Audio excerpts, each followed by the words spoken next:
So I broke out my Yeti pack out bucket to use tonight, and let me show you what I got going on inside.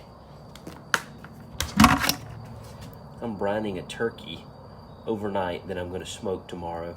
I'm going to put a little more ice in here, but I wanted you to see it before I did that. So it's going to sit in this brine overnight. All that flavor is going to get inside, and then tomorrow it's going on the smoker. So I'll show you how that turns out. Okay, so here's my turkey. It's been soaking in the brine all night. Now I'm going to get it ready to put on the smoker. So I got my turkey ready to go. I have dried it off. I rubbed it down with a little bit of olive oil, and I seasoned it lightly because it's been soaking in that brine all night, and it's going to get salt and flavor in it from that. And to keep some moisture in here, I am using a little stainless steel pot that doesn't have a handle and some of the brine, and I will keep doing that just so there's moisture in here with the turkey as it cooks. That wood is about to burn down. I'm going to snuff it out when I close the lid, and the smoking will begin.